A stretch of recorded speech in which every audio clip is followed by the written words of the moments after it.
Benjamin is on the line on Skype all the way from California. Hey, Benjamin. Hey, I called in a couple days ago and talked about Bitcoin and how they represent or will likely represent the value of something like a bar of gold. But I think it's important to point out, especially over the last couple days when the prices fluctuated so violently, that I think there is a big problem with Bitcoin, and that is it's hard to do long-term business in them. So it would be hard to employ someone for Bitcoin or to buy something over time in Bitcoin because it'd have to be pegged to something else. Because pegged isn't apparently the right word. You have to, compare to something else. Well, sure. It's just I know I wouldn't, take a job with someone if they said, okay, I'm going to pay you 10 Bitcoins a day or whatever it is. What if they were to pay you in gold? That's a little bit more stable, and I might do that. Well, what if Bitcoin becomes stable? Then it'll change. Stand by, Benjamin. We'll bring it back here in a moment. More coming up. You can bring up what you want. 855-450-FREE. That's the SACL CAI toll-free line. Plus, more on the Robin Hooding story. It's hitting the news big time. Free Talk Live. We go back to your calls. Benjamin is on the line in California on Skype. You're back on Free Talk Live. Go ahead. You were saying that you think that Bitcoins, you can't be paid in them right now in any meaningful way because they're just too volatile.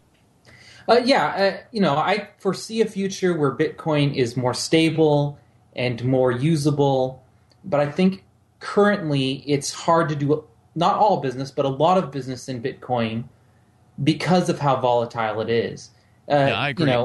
I just, for me, I would have a hard time buying things in Bitcoin right now because I don't want to give them up. Why would I want to give them up? If you'll take cash instead, I'll give you that because I think that's, losing its value. Why would I give you something? Gresham's law, right? So you get Gresham's law is that bad money chases out good. This isn't exactly right? Gresham's law. No, it doesn't work the same way. But it is sort of this this concept. What do you call it when you want to spend the bad money first? I'm sorry that there's not a law for you to quote on this, but that's not exactly Gresham's law. Gresham's law has to do with state-recognized currencies, and that isn't the case. Okay. So, but essentially, when you're choosing to spend Bitcoins or U.S. dollars, you're making a decision in your mind. I mean, it costs money to move from one currency to another, always, every currency.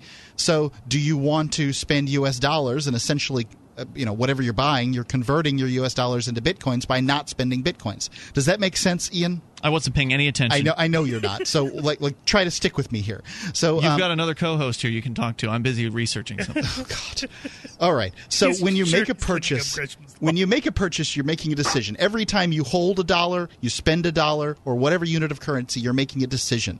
So when you when you spend the U.S. dollars rather than spending the Bitcoins, you're essentially converting your U.S. dollars into Bitcoins with no fees.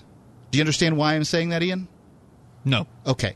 So because if you were to spend your Bitcoins, you'd have to pay a fee to convert the dollars that you have into new Bitcoins in order to replace them, right? Yes. So by spending the dollars and not spending the Bitcoins, you're basically spending those Bitcoins that you would have otherwise converted without the fee. Okay. So that's the concept. Well, and I will admit I recently bought my tickets to the Bitcoin conference coming up in Bitcoin. I think it's the only way to buy them, isn't it? Well, no, you can spend $300 in cash. Okay. But we were able to buy our tickets or our registration or whatever it is in Bitcoin because it's much cheaper to buy Bitcoin and then purchase those tickets than to spend the cash. Because of the way Bitcoin had gone up, and they still haven't adjusted their price.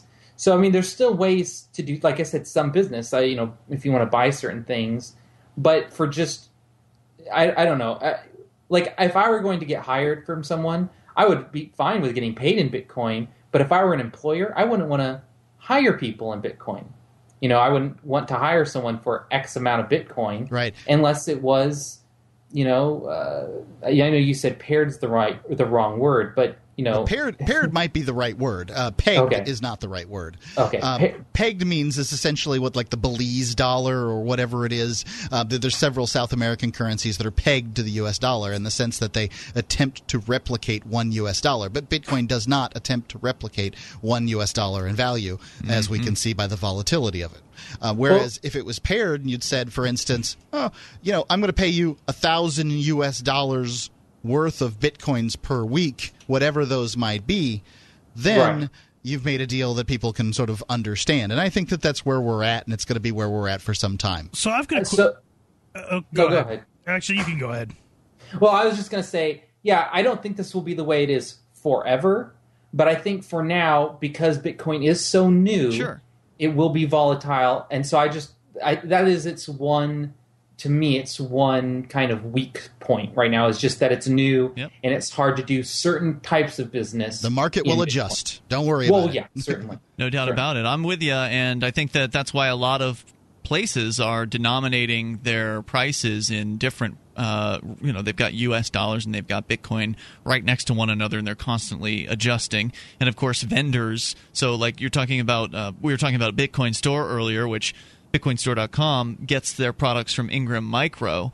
I don't know if they're paying Ingram Micro in Bitcoin. Have you heard about that, Mark? Do you know anything from the proprietor? That would be insider information. No, that's not the kind of information I have. It would seem unlikely. Like if a local business, for instance, is accepting Bitcoin, like for instance, there's a guy downtown. Completely speculating. I can tell you that the person who's made that deal is a person who's a big advocate of Bitcoins. He is. So I would not speculate if I were you.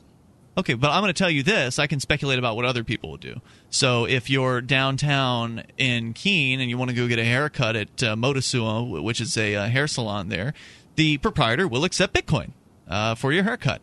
But odds are good he's not buying his salon products with Bitcoin. Agreed. So you know, at some level, people are going to be converting Bitcoins into other currencies in order to do business with vendors and utility bills and things like that.